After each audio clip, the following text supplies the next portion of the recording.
Passei 30 anos sacrificando férias e jantares para construir um legado apenas para acabar refém dentro da minha própria casa, mantido pelas mesmas pessoas que eu passei a vida tentando salvar. Minha filha não apenas ameaçou me cortar da vida dos meus netos, mas no Dia dos Pais, ela enviou um pacote para a minha varanda que me forçou a chamar a polícia. Eu não gritei, eu simplesmente caminhei até meu escritório. Entrei no portal do banco e, com um clique, eu a removi como usuária autorizada do cartão de crédito que ela carregava na bolsa. Na manhã seguinte, ela estava parada no caixa de um supermercado com um cartão recusado, enquanto um guincho já estava a caminho para retomar o SUV de luxo dela. Antes de eu revelar exatamente o que estava sibilando dentro daquela caixa de papelão, me diga nos comentários de onde você está assistindo e, por favor, se inscreva no canal se você acredita que, às vezes, cortar as regalias de um filho é a única maneira de salvá-lo. Pai, você ao menos entende que eu preciso do dinheiro agora e não depois que você morrer? A caneca de cerâmica atingiu o assoalho de carvalho e se estilhaçou em uma dúzia de pedaços afiados e irregulares. O líquido marrom espirrou no tapete bege que Brenda levou meses economizando para comprar. O rosto de Kendra estava vermelho, num tom profundo e insalubre, e suas mãos bem manicuradas tremiam não de medo, mas de uma raiva que parecia consumir todo o seu corpo. Apertei com força a pilha de papéis legais no meu colo. 30 anos de economia cuidadosa, 30 anos dizendo não a férias e carros novos para que eu pudesse construir um legado para esta família. Agora, esse legado estava sendo exigido como um pagamento de resgate pela minha própria filha. Isaías, tentou Brenda. Eu não estou pedindo, estou mandando, gritou Kendra, passando por cima da cerâmica quebrada sem nem olhar para baixo. Temos contas acumulando e você está sentado aqui em cima de uma pilha de dinheiro como um dragão numa caverna. É egoísta. É cruel. Marcos ajeitou o peso no meu poltrona de couro. Ele parecia confortável demais. Seus tênis caros descansavam na mesa de centro que eu construí com minhas próprias mãos, nesta mesma garagem. Ele sorria com desdém enquanto assistia a esposa gritar com o pai. Qual é, coroa, disse ele, com aquela arrogância preguiçosa que fazia meus dentes doerem. Ela é sua única filha. O que são $50 mil para um homem sentado numa mina de ouro? Mina de ouro? Olhei para aquele homem que nunca havia trabalhado num emprego braçal em toda a sua vida. Você acha que meu fundo de aposentadoria é uma mina de ouro para você saquear? Retruquei. Mês passado foi a parcela do carro.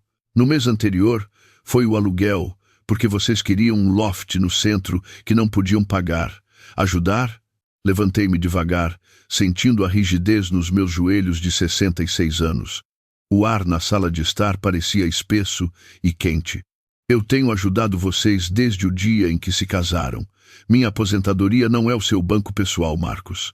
Brenda estava parada na porta da cozinha. Suas mãos torciam um pano de prato até os nós dos dedos ficarem brancos. Seus olhos disparavam entre mim e nossa filha, cheios de um apelo aterrorizado por paz. Por favor, parem de gritar, sussurrou ela. Podemos resolver isso como uma família. Como uma família. Kendra girou para encarar a mãe. Família ajuda a família, mãe. O papai está sentado aqui acumulando dinheiro enquanto nós estamos nos afogando. Podemos perder tudo, e ele só fica aí, segurando seus preciosos papéis. Afogando em dívidas que vocês escolheram, eu disse, minha voz baixa e firme. Dívidas de roupas de grife, viagens para Vegas e carros que vocês não precisavam. Olhei para a bolsa pendurada no ombro dela. Essa bolsa custou mais que meu primeiro carro, Kendra. Não venha me falar sobre afogamento quando você está vestindo um colete salva-vidas feito de ouro. Marcos riu, e foi um som frio e feio. Ele se sentou e limpou uma poeira invisível de seu jeans de grife. Olha, velho, ninguém se importa com suas histórias de economia e sacrifício. Você empurrou vassoura e consertou canos por 40 anos. Agora acha que é algum tipo de gênio financeiro porque não gastou um centavo. Você não sabe mais como o mundo real funciona. O desrespeito tinha gosto de cobre na minha boca. Empurrou vassoura. Eu fui diretor de instalações do distrito escolar da cidade. Gerenciei uma equipe de 50 homens e um orçamento de 4 milhões de dólares. Trabalhei 16 horas por dia para que minha filha pudesse ter aparelho nos dentes e aulas de balé. Perdi jantares de aniversário e festas para garantir um futuro para esta família. Olhei para Marcos, com seu relógio de grife e seu currículo vazio.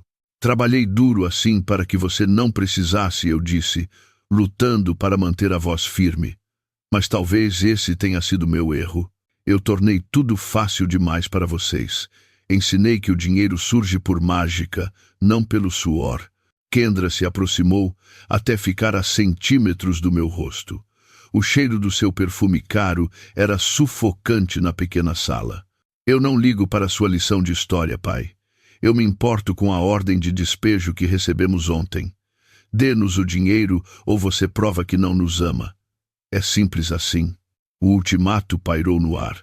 O amor agora era uma transação. Se eu pagasse, eu a amava.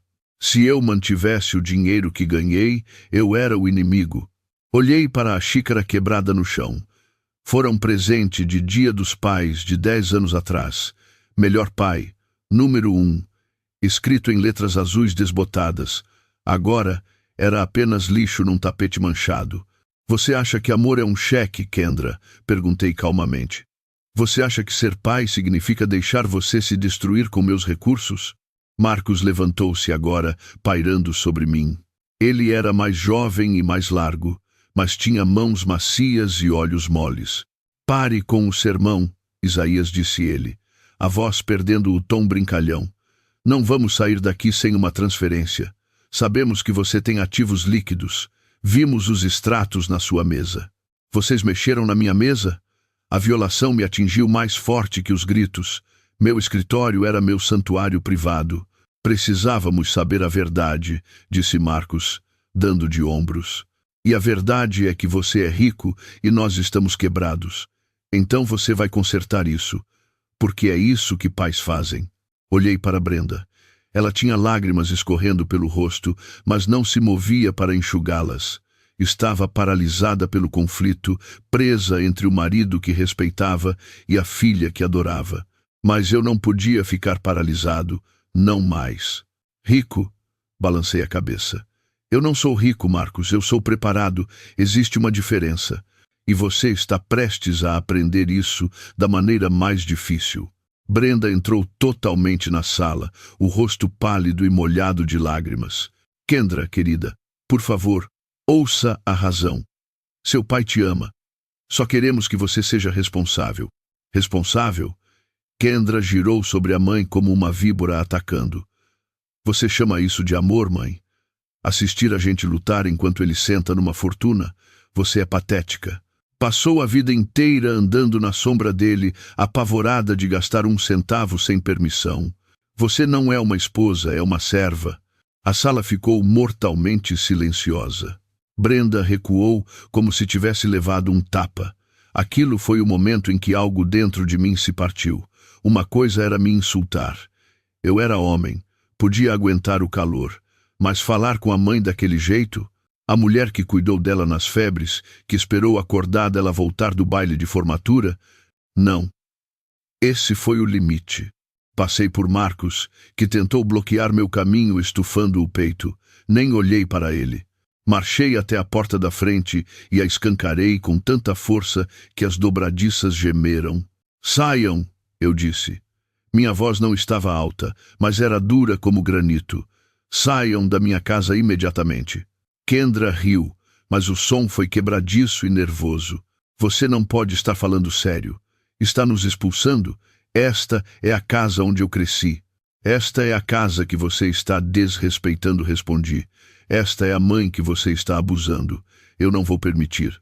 Pegue seu marido e sua arrogância e saia da minha propriedade. Marcos zombou e agarrou o braço de Kendra. Vamos, amor. O velho está ficando senil, não precisamos dessa amolação. Eles caminharam até a porta, mas não se moviam com vergonha.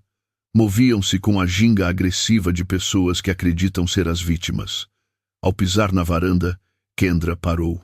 Ela se virou para me encarar e seu rosto era uma máscara de cálculo frio. Ela sabia que tinha perdido a batalha pelo cheque, então decidiu lançar uma guerra nuclear. Tudo bem, pai, sibilou ela. Quer economizar seu dinheiro? Vá em frente. Mas entenda uma coisa, se sairmos por esta porta, você está saindo da vida dos seus netos. Meu coração martelou contra as costelas. Jasmine e Trey, meus bebês. Kendra sabia que eles eram minha fraqueza. Você não faria isso, sussurrei. Você não usaria seus próprios filhos como alavanca. Pague para ver, disse Kendra, a voz mortalmente calma. Se não paga, não brinca. Jasmine e Trey nem vão lembrar do seu nome quando eu terminar. Você será um estranho para eles. Um velho mesquinho que não se importou o suficiente para ajudar os pais deles a sobreviver. Ela se virou e marchou pela calçada, os saltos estalando no concreto como tiros. Marcos a seguiu, parando apenas para cuspir no meu gramado perfeitamente cuidado antes de entrar no SUV de luxo alugado. Fiquei na porta, paralisado, vendo as luzes traseiras vermelhas desaparecerem na esquina. O silêncio que se seguiu foi mais pesado que os gritos. Brenda soluçava baixinho na sala. Fechei a porta e tranquei-a. O clique da fechadura pareceu final, como o fechar de um caixão. Encostei a testa na madeira fria, mas meu telefone vibrou no bolso. Puxei-o, esperando um texto de Kendra. Talvez um pedido de desculpas. Não era uma mensagem. Era um alerta do meu cartão de crédito. Alerta de autorização, transação pendente, comerciante, reino dos répteis.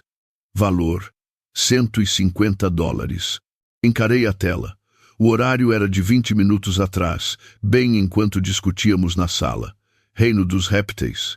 Eu não tinha lagarto. Por que haveria uma cobrança de uma loja de animais exóticos no meu cartão de emergência? Toquei na tela, meus dedos dormentes. O cartão secundário. Aquele que eu dei a Kendra 5 anos atrás apenas para emergências extremas. Enquanto ela gritava comigo sobre pobreza, uma transação havia sido processada às minhas custas. Um calafrio percorreu minha espinha. Não era apenas o roubo, era a natureza específica dele. Quem gasta $150 numa loja de répteis no meio de uma crise familiar? Caminhei até meu escritório e fechei a porta. Aquele era meu comando central, mas hoje parecia a cena de um crime. Sentei na cadeira de couro e acordei o computador. Eu precisava entender a extensão da mentira. Abri o portal bancário e puxei o extrato do cartão de crédito. Rolei para baixo, passando pela cobrança do reino dos répteis. Voltei 1 mês. 2. 6. O padrão emergiu lentamente, como uma foto revelando-se num quarto escuro. Não foi uma grande compra. Foi a morte por 1000 cortes, $50 para um site chamado Golden Chip, 75 para Vegas Virtual, 100 para Lucky Strike. Cliquei nos detalhes. Não eram investimentos, eram sites de apostas online. Uma onda de náusea revirou meu estômago. Fiz as contas de cabeça. Só no último ano, eles gastaram mais de $4.000 em blackjack digital e caça-níqueis virtuais. Olhei para a conta de luz não paga que Kendra tinha me enviado na semana passada com um bilhete adesivo que dizia: "Por favor, pai, estamos congelando." Eles não estavam congelando, estavam apostando. Eu não era um pai para eles. Eu não era um mentor. Eu era um caixa eletrônico que dava abraços. Peguei o extrato com a cobrança do reino dos répteis novamente. $150. Hoje à noite. O que eles compraram? Um lagarto? Uma tartaruga? E por que comprar na noite em que foram despejados?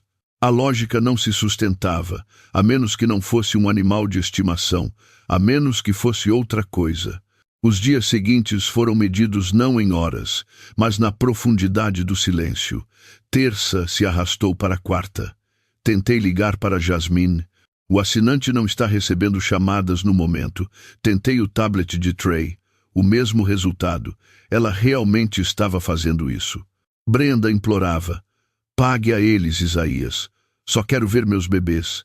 Mas eu não podia. Se pagássemos o resgate agora, estaríamos apenas financiando os sequestradores. O sábado chegou com um sol cruel. Amanhã era o Dia dos Pais. Normalmente, a casa estaria zumbindo com preparativos. Este ano não havia nada. Domingo de manhã. Sentei na varanda com uma caneca de café frio. Do outro lado da rua, vi os vizinhos carregando presentes coloridos, rindo com aquela alegria pura que eu costumava ouvir no meu quintal. Brenda estava na cozinha, assando rolinhos de canela. O cheiro doce me embrulhou o estômago. Ela estava assando para fantasmas.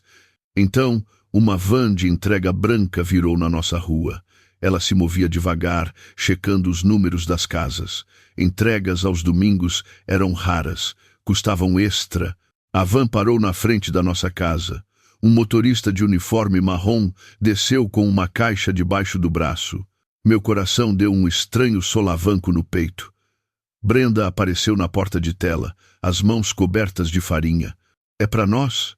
Perguntou ela, a voz tremendo com uma esperança súbita e frágil. Desci os degraus. William Carr? Perguntou o motorista. Assine aqui. Prioridade overnight. Alguém pagou caro para fazer isso chegar até o senhor num domingo. Peguei a caixa.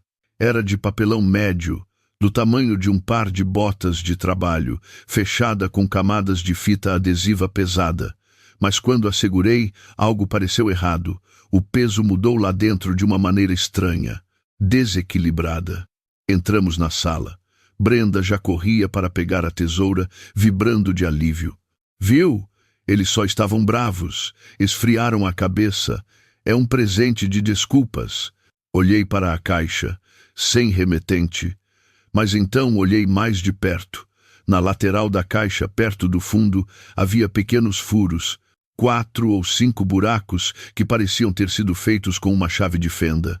Abra! Logo insistiu Brenda. Pare, disse eu bruscamente. Não abra isso, Brenda. Por quê? É um presente.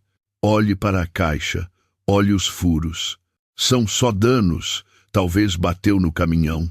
São furos para respirar, Brenda. As palavras pairaram no ar, sugando o calor da sala. De repente, aquilo não parecia mais um presente. Parecia uma ameaça sentada no centro do nosso lar. Então nós ouvimos um som suave e seco de farfalhar. E depois, um som que enviou uma pontada de gelo puro direto para a minha medula. Um silvo, longo, baixo e inconfundivelmente agressivo. Segmento 2. O veneno e a risada. Não era o som de um gatinho ou de um cachorro, era um som primal, o som de algo que vivia na grama e atacava sem aviso. O rosto de Brenda ficou branco. Meu Deus, ela sussurrou. Isaías, o que tem aí dentro? Recuei devagar, alcançando o braço dela e puxando-a comigo. Recuamos em direção ao corredor, colocando distância entre nós e a mesa de centro. A caixa estava lá, inocente, marrom e aterrorizante. Seja o que for, eu disse, com a voz sombria, não é um pedido de paz. A caixa se moveu. Nós vimos, apenas uma fração de polegada, mas se moveu. Algo lá dentro estava se enrolando e desenrolando, empurrando contra as paredes de papelão. A cobrança do cartão de crédito brilhou na minha mente novamente. Reino dos répteis. Eles não me mandaram um presente, Brenda, eu disse, e a compreensão me fez sentir enjoado. Eles me mandaram uma mensagem. Outro silvo irrompeu da caixa, mais alto dessa vez. Furioso. Furioso. Enfiei a mão no bolso e tirei meu telefone. Minhas mãos tremiam, não pela idade, mas de uma raiva tão quente que parecia capaz de incendiar a casa. Ligue para a polícia, Brenda sussurrou, com os olhos fixos na caixa. Eu já estava discando. Mas, enquanto ouvia o tom de chamada, eu não estava pensando em segurança. Eu estava pensando na minha filha. Estava pensando na garotinha que criei, que agora era capaz de enviar um pesadelo vivo para o pai no único dia do ano destinado a honrá-lo. Aquilo não era desespero. Aquilo era guerra. E o inimigo já estava dentro de casa. 911, qual é a sua emergência? A voz da operadora era calma e distante, um contraste gritante com o pânico subindo na minha garganta. Apertei o telefone com mais força, virando as costas para a sala, como se pudesse bloquear a realidade daquela caixa na minha mesa de centro. Meu nome é William Carr. Estou na rua Maple, 1247. Recebi um pacote via correio há cerca de 10 minutos. Não tem remetente. Senhor, o pacote está danificado? Há fumaça ou fios? Não, eu disse, tentando impedir que minha voz falhasse. Não é uma bomba. Está vivo. Há furos na lateral e posso ouvir um silvo vindo de dentro. Um silvo? A operadora pausou. Como um vazamento de gás? Não. Como um animal. Como uma cobra. Houve um momento de silêncio na linha. Eu podia ouvir o clique fraco de digitação ao fundo. Brenda estava parada na porta da cozinha, agarrando o avental como um escudo. Seus olhos estavam fixos na caixa, arregalados com um terror que partia meu coração. Senhor, estou enviando uma viatura para o seu local agora, junto com o controle de animais. Por favor, evacue o cômodo imediatamente. Feche a porta se puder e espere do lado de fora.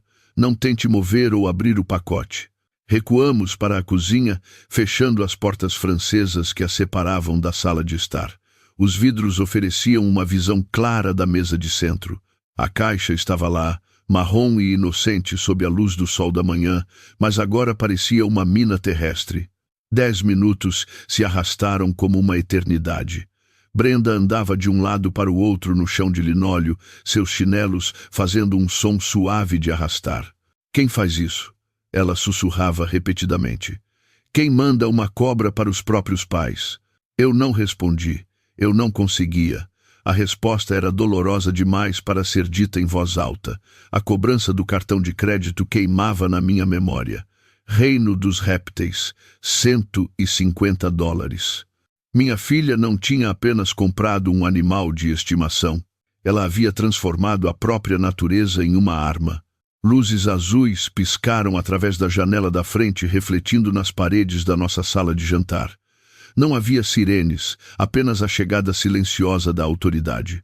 Uma viatura policial entrou na garagem, seguida de perto por uma van branca marcada Controle de Animais do Condado. Fui até a porta da frente. O sargento Daniels já estava subindo o caminho. Ele era um homem grande, com a cabeça raspada e olhos que já tinham visto feiura doméstica demais. Ele não sorriu. Sr. Carr? Perguntou ele. Sim. Está na sala de estar. Ele fez sinal para o oficial de controle de animais segui-lo. O homem de uniforme cinza carregava uma vara longa com um gancho na ponta e uma caixa de transporte de plástico pesado. Ele parecia entediado, como se aquilo fosse apenas mais uma terça-feira. Ficamos no corredor enquanto eles entravam na sala. O sargento Daniels manteve a mão perto do coldre, seus olhos escaneando o ambiente. O oficial de controle de animais aproximou-se da mesa de centro lentamente. Ele se inclinou, ouvindo. Definitivamente tem algo aí dentro, disse ele. Soa grande, provavelmente agitado pelo transporte. Meu estômago revirou. Agitado. Minha filha havia despachado uma criatura viva, respirando numa caixa escura, chacoalhando na traseira de uma van apenas para nos aterrorizar. Não era apenas cruel conosco, era cruel com o animal. O oficial usou um estilete para cortar a fita adesiva grossa. O som da fita rasgando foi alto na casa silenciosa. Brenda escondeu o rosto no meu ombro, incapaz de olhar. Cuidado agora, murmurou o oficial. Ele usou o gancho para levantar as abas do papelão. Por um segundo, nada aconteceu. Então, com uma velocidade que me fez pular para trás, uma forma escura arremeteu para cima. A cobra era grossa e estampada com manchas marrons e bronze. Tinha pelo menos 1,20 m de comprimento. Ela atacou o gancho, sibilando com um som de vapor escapando. Sua língua se movia rapidamente, provando o ar da minha sala de estar, provando o medo. Opa, calma aí! Amiguinho, disse o oficial, manobrando o gancho com perícia para prender a cobra gentilmente contra a lateral da caixa. É uma Python. Python real. Ball python. Pelo jeito. Não é venenosa, mas podem dar uma mordida feia se estiverem assustadas. E este aqui está aterrorizado. Ele levantou a cobra. Ela se enrolou na vara, muscular e pesada. Brenda espiou por trás de mim e soltou um soluço pequeno e estrangulado. É venenosa? Perguntou ela, com a voz trêmula. Não, senhora, disse o oficial, guiando a cobra para dentro da caixa de transporte de plástico. Apenas uma constritora. Animal de estimação comum, mas não se despacha bichos assim. Isso é transporte ilegal. Crueldade contra animais. Com certeza. Ele clicou as travas da caixa. A cobra golpeou a parede de plástico por dentro, fazendo um baque alto. O sargento Daniels deu um passo à frente, pegando um bloco de notas. Sr. Carr, o senhor tem alguma ideia de quem enviou isso? A pergunta pairou no ar. Olhei para a caixa de papelão vazia na mesa. Os flocos de isopor estavam espalhados pelo chão. Parecia o rescaldo de um ato violento. Eu sei quem enviou, disse eu, minha voz inexpressiva. O senhor tem provas? Ou apenas uma suspeita? Tenho uma notificação de cartão de crédito, respondi, puxando meu celular. Uma cobrança de $150 em uma loja chamada Reino dos Répteis. Foi autorizada no meu cartão secundário, o cartão que minha filha carrega. O sargento Daniels parou de escrever e olhou para cima. Sua expressão mudou da curiosidade profissional para algo mais suave. Pena. Ele me olhou com pena. Sua filha enviou isso? Perguntou ele. Assente. A vergonha estava quente no meu rosto. Vergonha por ter criado alguém capaz disso. Vergonha por um policial ter que testemunhar a profundidade da disfunção da minha família. Ela estava com raiva porque eu cortei a ajuda financeira e expliquei. Tivemos uma discussão. Ela disse que eu me arrependeria. O sargento Daniels olhou para a caixa de transporte, onde a cobra ainda estava enrolada e sibilando. Isso não é apenas raiva, Sr. Carr. Isso é assédio. Isso é usar um agente biológico para induzir medo. Aos olhos da lei, isso é uma ameaça. Olhei para Brenda. Ela encarava a caixa, as mãos tremendo. Ela parecia velha, derrotada.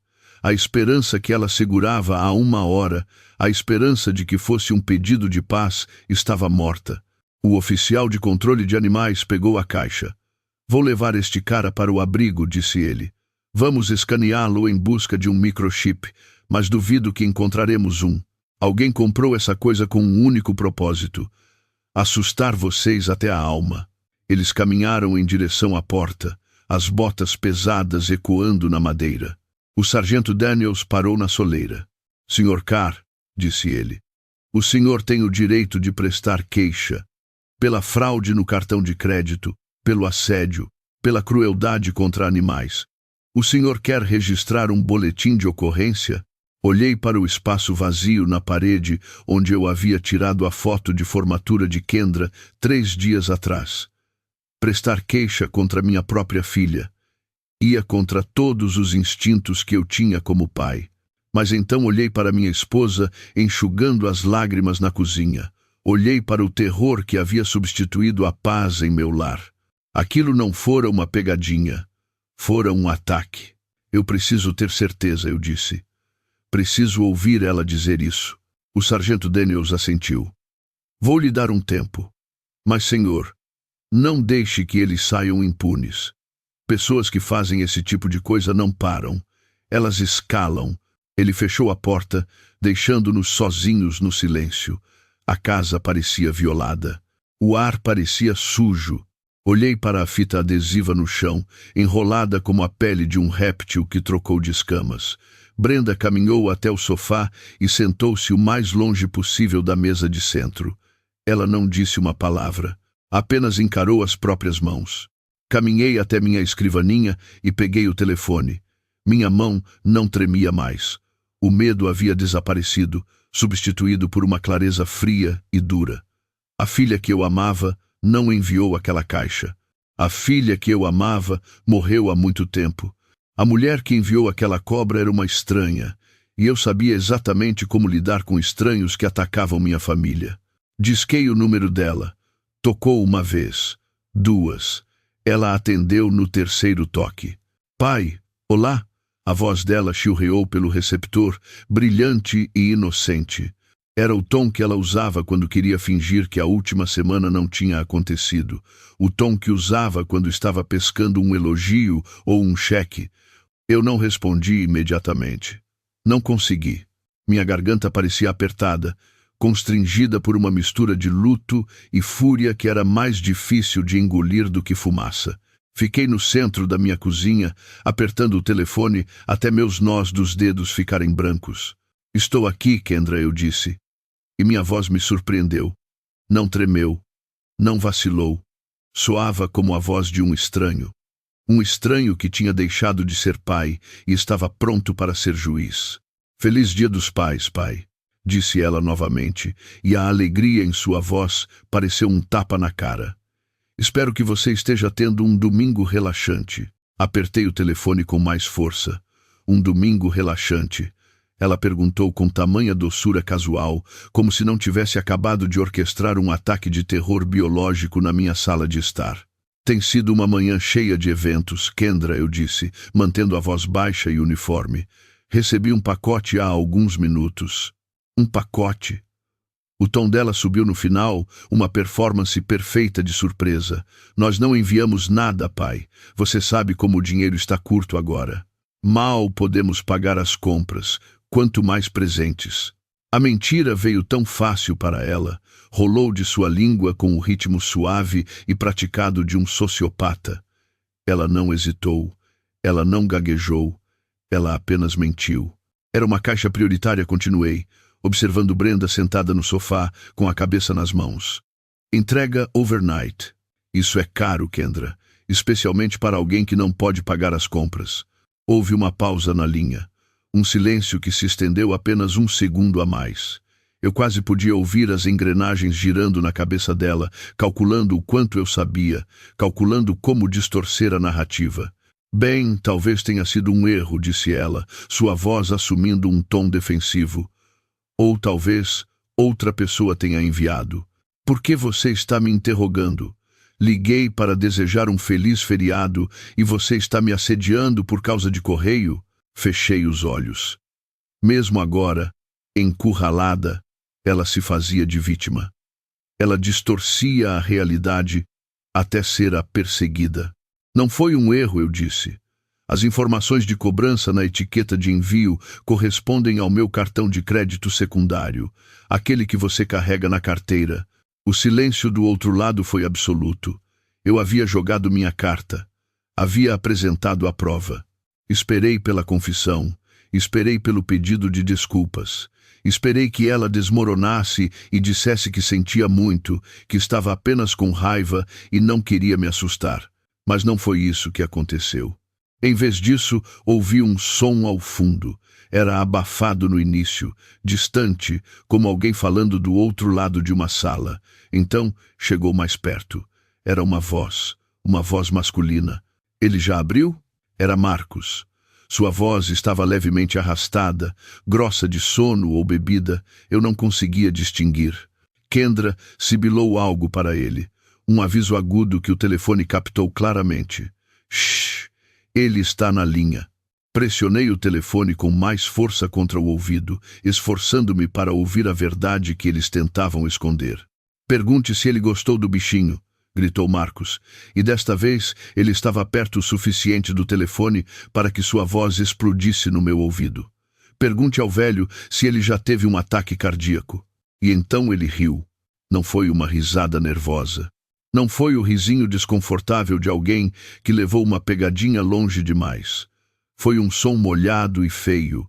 Foi a gargalhada de um valentão vendo uma criança menor chorar. Foi um som de pura malícia não adulterada. Ele mijou nas calças?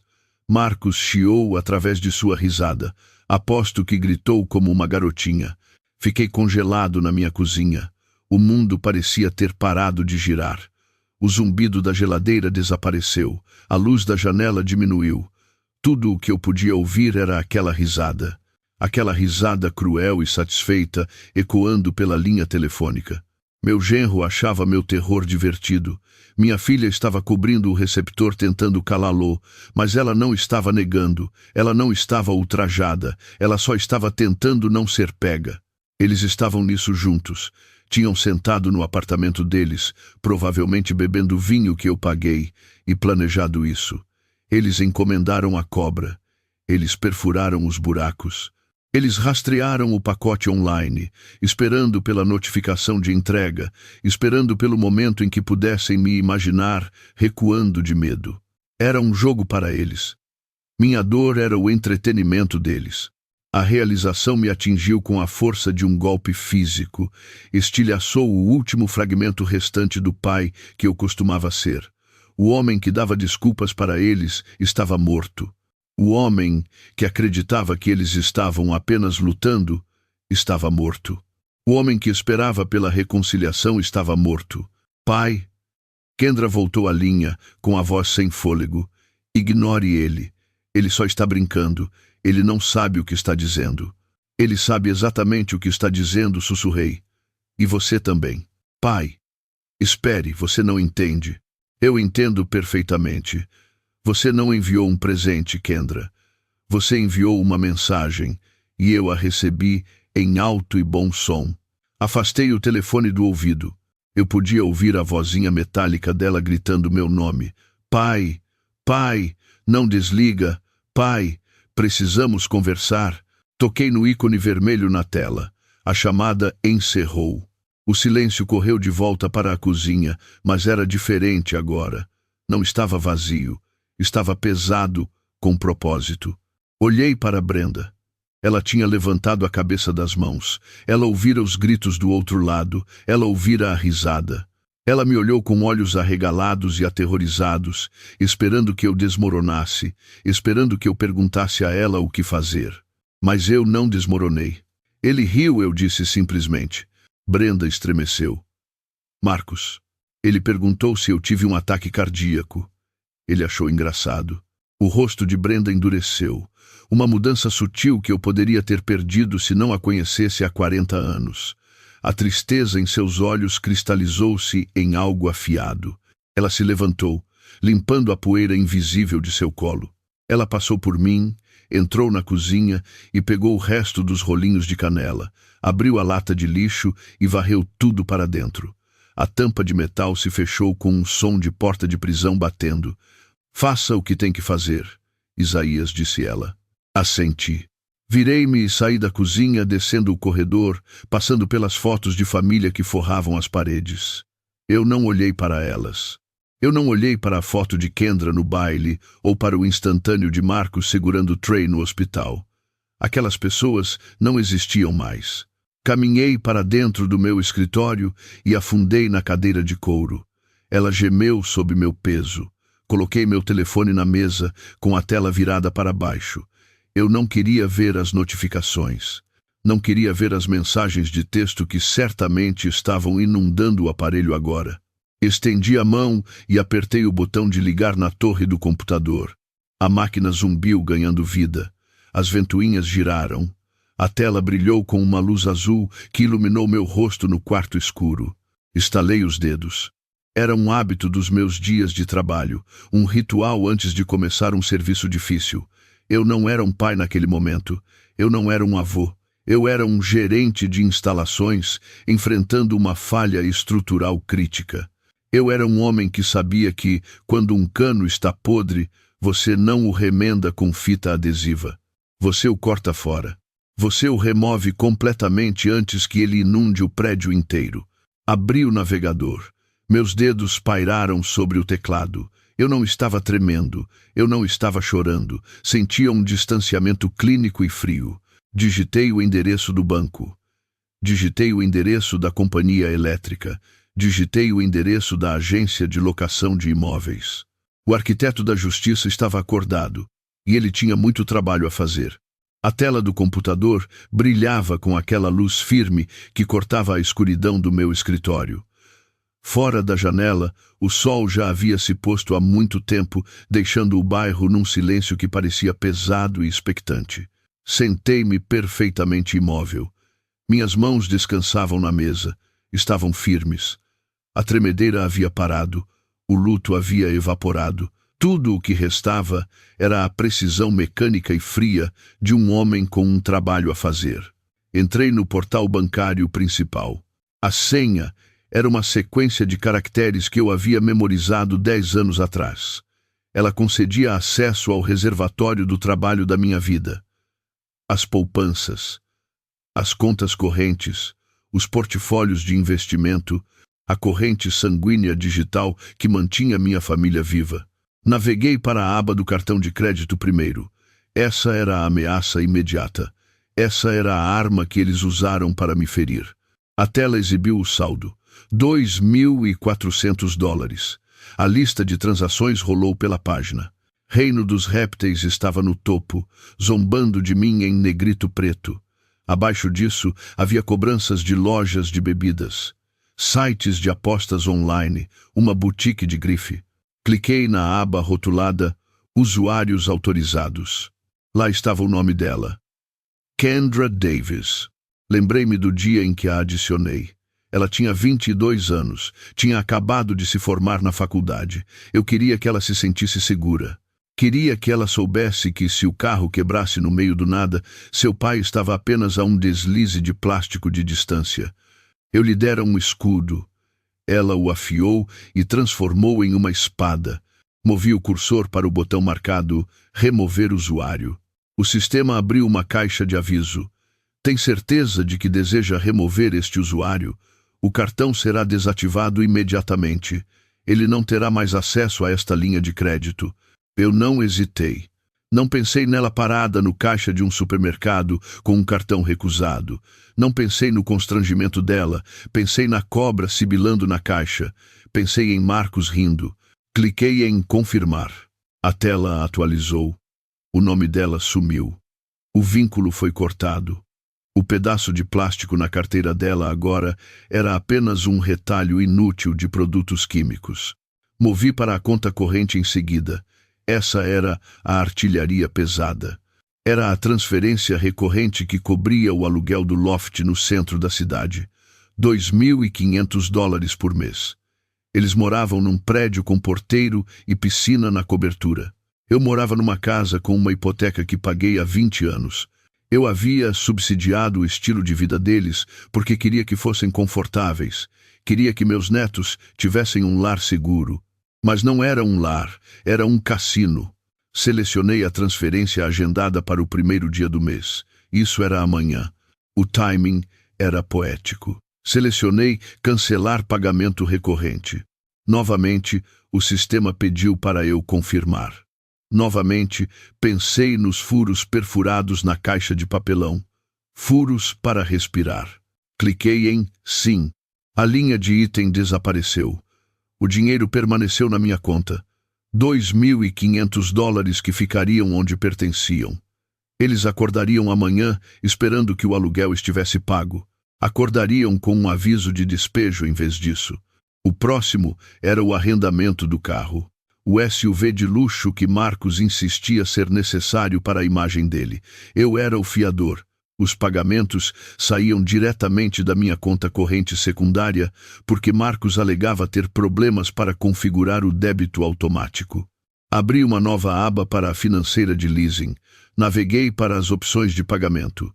Parar pagamentos automáticos. Cliquei. Então abri o formulário de contato. Comecei a digitar uma mensagem para o departamento financeiro. A quem possa interessar, eu sou William Carr, o fiador do arrendamento da Range Rover 2023. Por favor, estejam cientes de que estou revogando minha garantia financeira com efeito imediato. A motorista principal, Kendra Davis, é a única responsável por todos os pagamentos futuros. Se os pagamentos forem perdidos, por favor, procedam com os protocolos padrão de reintegração de posse. Ajudarei a localizar o veículo se necessário. Li a mensagem 2 vezes. Era formal, era legal, era devastadora.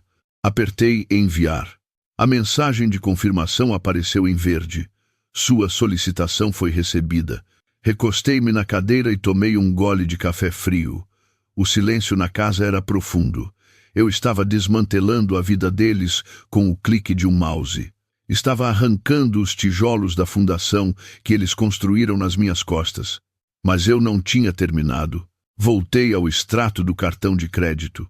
Olhei para as cobranças de jogos de azar. $4.000 em 6 meses. Golden Chip, Vegas Virtual, Lucky Strike. Isso não eram emergências. Isso era roubo.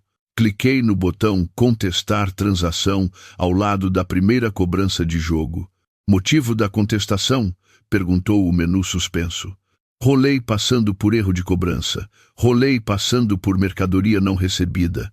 Selecionei a opção que parecia um martelo de juiz descendo. Uso não autorizado.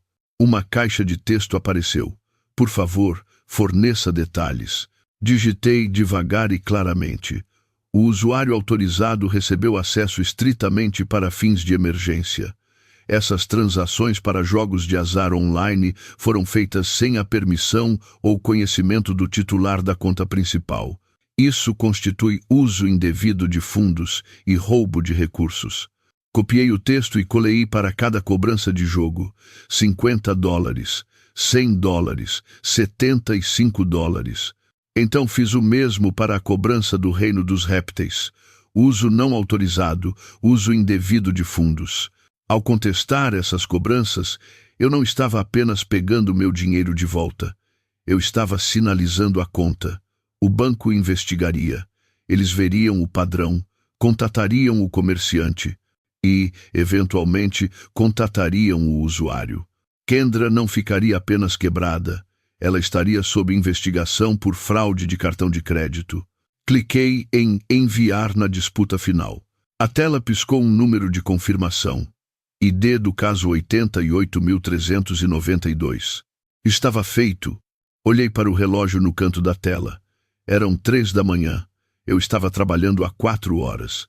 Minha guilhotina digital havia descido. As cordas foram cortadas. As redes de segurança foram queimadas. Fechei o navegador. Desliguei o computador.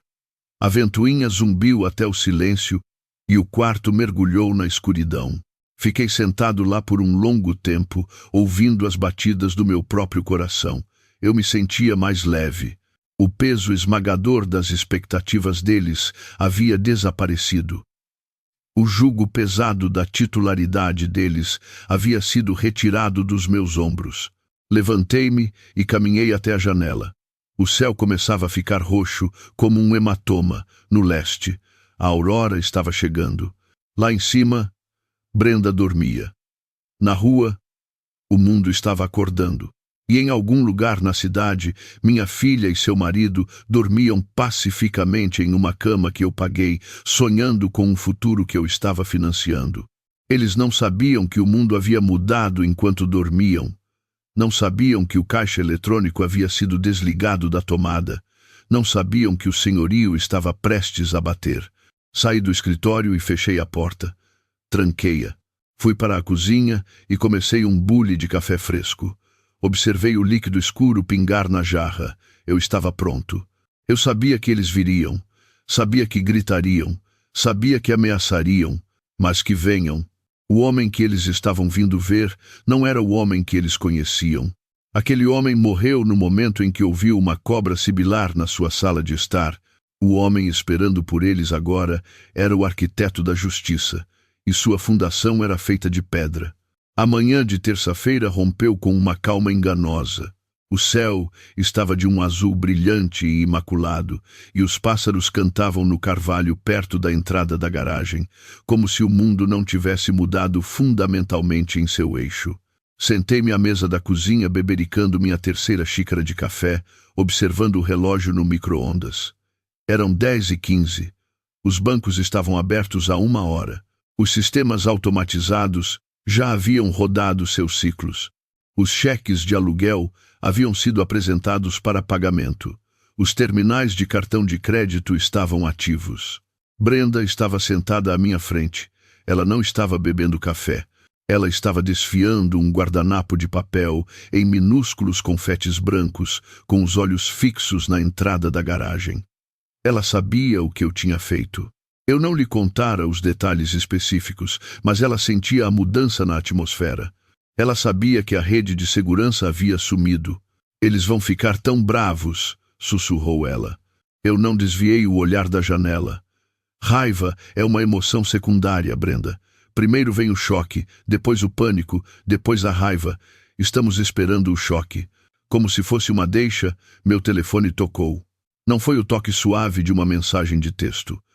Foi o toque estridente e contínuo de uma chamada de voz. O identificador de chamadas piscou o nome de Kendra.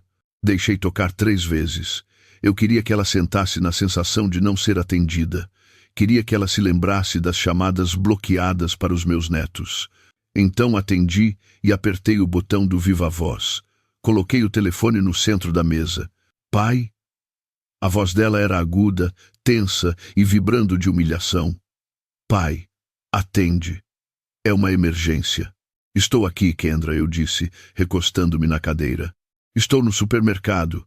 Estou parada na fila do caixa com um carrinho cheio de comida. A operadora acabou de passar o cartão. Foi recusado. Ela fez uma pausa, esperando que eu engasgasse, esperando que eu pedisse desculpas e consertasse o erro do banco. Recusou 2 vezes, pai. Tem uma fila de pessoas atrás de mim. É humilhante. Transfira o dinheiro, agora. Você precisa ligar para o banco e gritar com eles. Eles bagunçaram a conta. O banco não cometeu erro nenhum, eu disse. Minha voz era firme, nivelada e fria. Eu removi você da conta, Kendra. O silêncio do outro lado foi absoluto. Durou 5 segundos. Eu podia ouvir o ruído de fundo do supermercado, o bip dos scanners, o murmúrio de outros compradores. O quê? A voz dela caiu para um sussurro. Eu removi você como usuária autorizada. Você não está mais na conta. Mas minhas compras. Pai, eu tenho $300 de comida neste carrinho. As pessoas estão me encarando. Conserta isso. Pague com seu próprio dinheiro, eu disse, ou devolva tudo para a prateleira. Você não pode fazer isso, gritou ela, e ouvi o farfalhar do telefone enquanto ela provavelmente o afastava do rosto para berrar. Você não pode simplesmente me cortar no meio de uma transação. Temos contas. O aluguel vence hoje. O pagamento do aluguel também foi cancelado, eu disse, e a garantia do arrendamento do carro também. Você está mentindo. Você é doente. Por que está fazendo isso? Olhei para o lugar vazio na mesa de centro onde a caixa da cobra estivera. Por causa do pacote. Kendra. Por causa da risada que ouvi no telefone ontem. Ela desligou. Sem adeus, sem pedido de desculpas, apenas o clique seco da desconexão. Olhei para Brenda. Ela tinha parado de desfiar o guardanapo. Parecia pálida. Mas assentiu uma vez, lentamente. Começou, disse ela. 20 minutos depois, o som de um motor rugindo pela nossa rua silenciosa estilhaçou a paz da manhã. Era a Range Rover, aquela que eu não estava mais pagando. Ela guinou para a nossa entrada com velocidade imprudente, os pneus esmagando a borda do gramado que eu passei anos cuidando. Marcos estava dirigindo. Ele pisou nos freios com tanta força que o SUV pesado balançou na suspensão. Eles saíram do carro antes mesmo de o motor parar de girar. Kendra marchava pela passarela, o rosto manchado de raiva. Marcos vinha logo atrás, os punhos cerrados, o rosto escuro com uma ameaça que ele geralmente mantinha escondida atrás de sorrisos preguiçosos. Levantei-me e caminhei até a porta da frente. Brenda começou a me seguir, mas levantei a mão. Fique aqui, ordenei. Abri a porta pesada de madeira, mas mantive a tela de segurança de metal trancada. Era uma malha robusta projetada para manter insetos fora, mas hoje servia a um propósito diferente. Era a barreira entre meu lar e o caos que eu havia expulsado. Pai, abra essa porta! Gritou Kendra, chacoalhando a maçaneta. Fiquei do outro lado da malha, de braços cruzados. Não. Você está nos arruinando, gritou ela. O senhorio acabou de mandar e-mail. A transferência não passou. Você sabe o que acontece se atrasarmos o aluguel? Recebemos um aviso. Recebemos uma multa por atraso. Então sugiro que você arranje um emprego. Eu disse, Marcos se colocou na frente dela. Ele pairou perto da tela, sua respiração embaçando a malha de metal. Escuta aqui, velho, você está jogando um jogo perigoso. Acha que pode simplesmente puxar o tapete debaixo de nós depois de tudo que fizemos? Depois de tudo que vocês fizeram? Repeti. Você quer dizer a jogatina? Os $4.000 que você roubou da minha aposentadoria para jogar em caça-níqueis virtuais? Ou você quer dizer a cobra que enviou para aterrorizar os pais da sua esposa? Marcos estremeceu. Apenas uma fração de polegada, mas eu vi. Ele não achava que eu sabia sobre o jogo. Ele não achava que eu tinha a espinha dorsal para checar os registros. Isso não é da sua conta, cuspiu ele, tentando recuperar sua bravata. Aquilo era uma estratégia de investimento. E a cobra? Aquilo foi uma piada. Você não tem senso de humor. Uma piada, eu disse, deixando a palavra pairar no ar. Mandar um predador para a minha casa é uma piada? Perguntar se eu tive um ataque cardíaco é uma piada? Kendra empurrou Marcos para o lado, pressionando o rosto contra a tela. Seus olhos estavam selvagens. Pai, por favor, pare com isso. Somos família. Você não pode deixar a gente ser despejado. E a Jasmine? E o Trey? Onde eles vão dormir? Lá estava ela. A carta dos netos.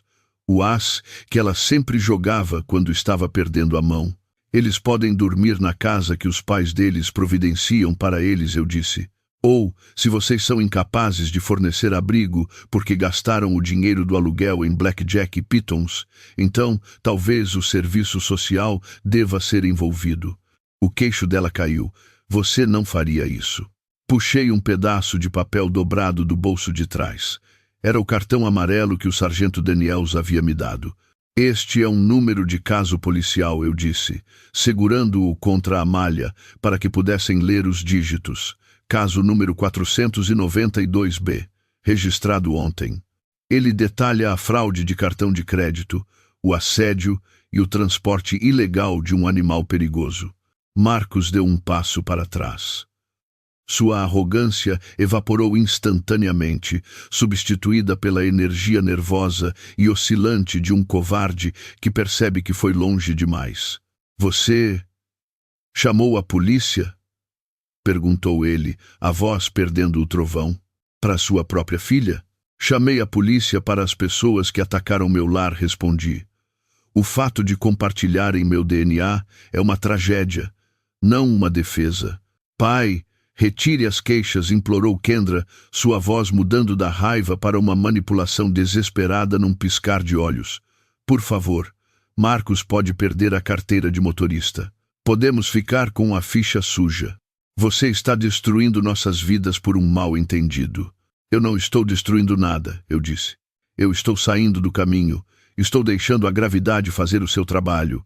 Vocês construíram essa situação tijolo por tijolo. O jogo, as mentiras, a crueldade, a cobra, é tudo de vocês. Comecei a fechar a porta pesada de madeira. Espere, gritou Kendra, batendo a mão contra a madeira. Você nunca mais vai vê-los. Está me ouvindo? Se você fechar essa porta, você está morto para nós. Jasmine e Trey vão crescer odiando você. Vou dizer a eles que você os abandonou. Eu pausei. O velho Isaías teria vacilado. O velho Isaías teria aberto a porta e preenchido o cheque só para parar a gritaria, só para salvar o relacionamento. Mas o velho Isaías havia sumido. Diga a eles o que você quiser, eu disse calmamente. Mas um dia eles vão crescer. Vão fazer perguntas, e eu terei os registros, terei os extratos bancários e terei o boletim de ocorrência. Olhei para Marcos, que já estava recuando em direção ao carro, com os olhos varrendo a rua à procura de viaturas policiais. Saiam da minha propriedade, eu disse, e não voltem até estarem prontos para me pagar cada centavo que roubaram. Bati a porta. Girei a fechadura. O som ecoou pela casa como um tiro. Fiquei ali no corredor, ouvindo. Ouvi Kendra gritando meu nome, o som abafado pela madeira grossa da porta. Ouvi Marcos berrando algo ininteligível. Então ouvi as portas do carro baterem. O motor rugiu. Os pneus cantaram contra o asfalto e depois desapareceram na distância. O silêncio retornou. Soltei um fôlego que não sabia que estava prendendo. Minhas pernas pareciam fracas. Meu coração martelava contra as costelas. Estava feito. O confronto que eu temia há anos havia terminado. Brenda estava parada no final do corredor. Tinha lágrimas nos olhos, mas mantinha-se ereta.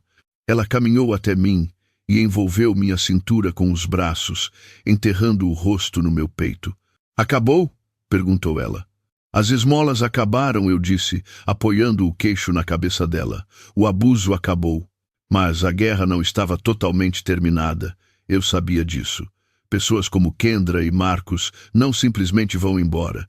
Eles tentariam encontrar um caminho ao redor do muro. Tentariam cavar um túnel. Eu precisava garantir que a fundação fosse reforçada. Precisava garantir que, mesmo depois que eu me fosse, eles não pudessem arranhar seu caminho de volta para dentro. Gentilmente afastei-me de Brenda. "Aonde você vai?" perguntou ela, enxugando os olhos. "Tenho mais um compromisso", respondi, pegando as chaves do carro. "Preciso ver a Evelyn Price. Precisamos conversar sobre o testamento." O escritório de Evelyn Price cheirava a papel antigo e polidor de limão. Era um perfume que comandava respeito. Sentei-me na cadeira de couro de espaldar alto do outro lado da mesa, observando-a revisar os documentos que eu havia solicitado. Evelyn era uma mulher afiada, na casa dos 60, com cabelos prateados num corte Chanel preciso e olhos que não perdiam uma casa decimal. Ela lidou com a quitação da minha hipoteca 10 anos atrás. Agora, estava lidando com a proteção do meu legado. "Então, deixe-me verificar se entendi corretamente", Isaías disse ela, espiando por cima dos óculos de leitura. "O senhor quer criar o que chamamos de Bypass Trust. Isso remove efetivamente sua filha, Kendra Davis, como beneficiária inteiramente", continuou ela. "Após o seu falecimento e o de Brenda, a totalidade do espólio salta à geração dela e flui diretamente para os netos." "Isso está correto", confirmei. Minhas mãos estavam cruzadas no colo, pareciam firmes. Evelyn assentiu, fazendo uma anotação em seu bloco legal. "E as estipulações para os netos são específicas. Eles não podem acessar o valor principal até os 25 anos. E, antes de receber qualquer distribuição, devem concluir um curso certificado de alfabetização financeira. Não quero entregar a eles um bilhete de loteria premiado", Evelyn expliquei. "Quero entregar uma escada. Se não souberem como subir, vão apenas cair. Kendra nunca aprendeu a subir." Respirei fundo, o peso da confissão pairando no ar. Foi culpa minha. Eu a protegi de cada queda até que ela esqueceu que a gravidade existia. Não cometerei esse erro com Jasmine e Trey. "É uma estrutura sábia", concordou ela, batendo no documento com a caneta.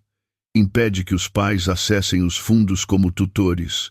O curador pagará as instituições educacionais diretamente.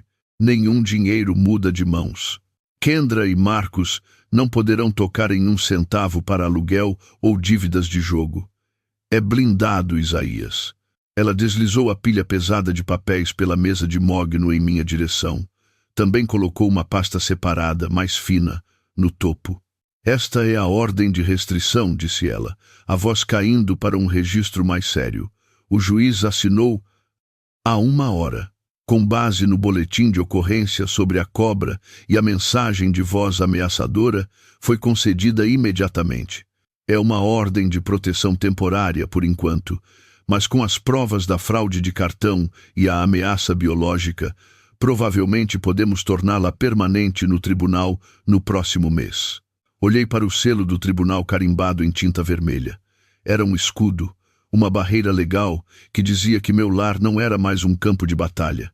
"Se eles chegarem a 150 metros de sua residência ou tentarem contatá-lo via telefone ou terceiros, serão presos", continuou Evelyn.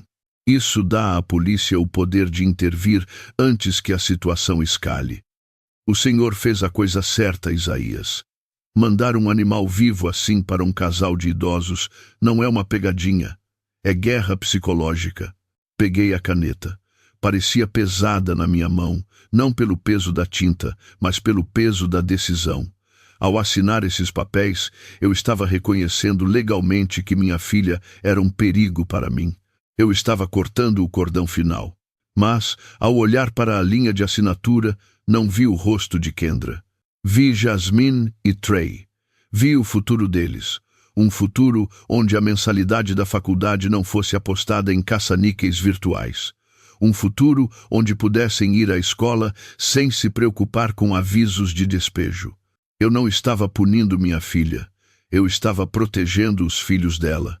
Pressionei a caneta no papel. A tinta fluiu suavemente, escura e permanente. Assinei meu nome, William Isaías Carr. A cada laço das letras cursivas, senti as correntes de 30 anos de permissividade caindo. Está feito, eu disse, pousando a caneta. Evelyn reuniu os papéis e os colocou em uma pasta segura. Está feito, confirmou ela. O senhor está seguro, Isaías, e seu legado está seguro. Um mês depois, o silêncio no nosso quintal não era mais um peso, mas um conforto. Ajoelhei-me na terra fofa do canteiro, amarrando as pesadas vinhas de tomate às estacas de madeira com mãos cuidadosas. O sol do final do verão aquecia minhas costas. Brenda estava sentada no balanço da varanda, atrás de mim. O ritmo da corrente rangendo para frente e para trás era o único som no ar da tarde. Ela estava lendo um livro, algo que não fazia há anos, porque sua mente estava sempre entulhada de preocupações sobre a próxima crise. Soubemos, através da Sra. Patterson, no final da rua, o que havia acontecido com eles. Nos subúrbios, as notícias viajam mais rápido que notificações judiciais. Eles haviam sido despejados do loft, no centro da cidade, 3 dias depois que o cheque do aluguel voltou sem fundos. O porteiro que eles tanto amavam provavelmente foi quem segurou a porta aberta enquanto eles carregavam suas caixas para a calçada. Estavam morando num apartamento de 2 cômodos no lado sul agora. Era pequeno, era apertado, mas era acessível com base no que eles realmente ganhavam. E eles estavam ganhando. Essa foi a notícia mais surpreendente de todas.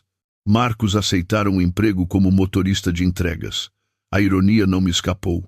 O homem que riu enquanto um mensageiro entregava uma cobra à minha porta estava agora passando seus dias carregando pacotes para a porta de outras pessoas, suando no calor do verão. Kendra estava trabalhando em turnos no mesmo supermercado onde seu cartão fora recusado.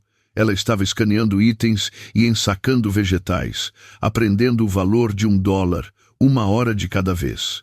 Limpei a terra das mãos e levantei-me, caminhando até a varanda. Sentei-me ao lado de Brenda e ela descansou a cabeça no meu ombro. Você sente falta deles? Perguntou ela baixinho. Ela se referia às crianças, Jasmine e Trey. Todo dia, respondi. É uma dor física, Brenda, como sentir falta de um membro amputado. Mas era uma dor limpa. Essa era a diferença.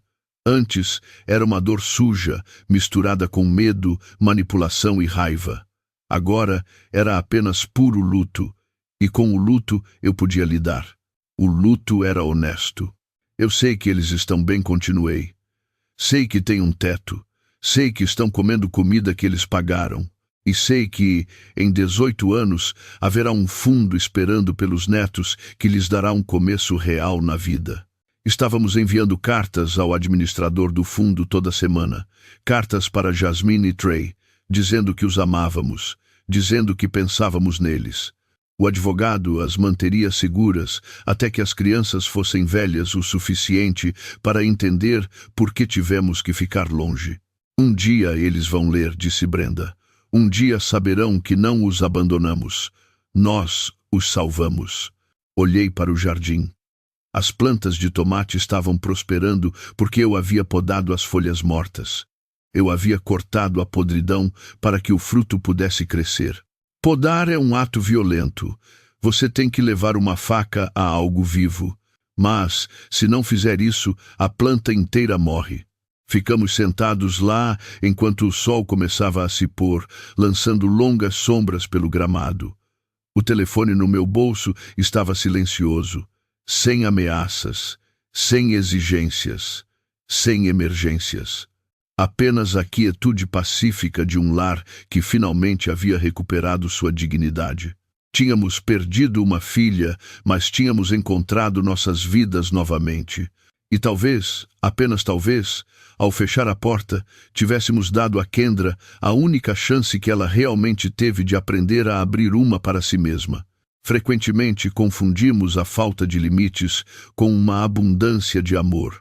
Convencemo-nos de que dizer sim é a única maneira de mostrar que nos importamos, mas uma carteira aberta muitas vezes leva a um coração fechado.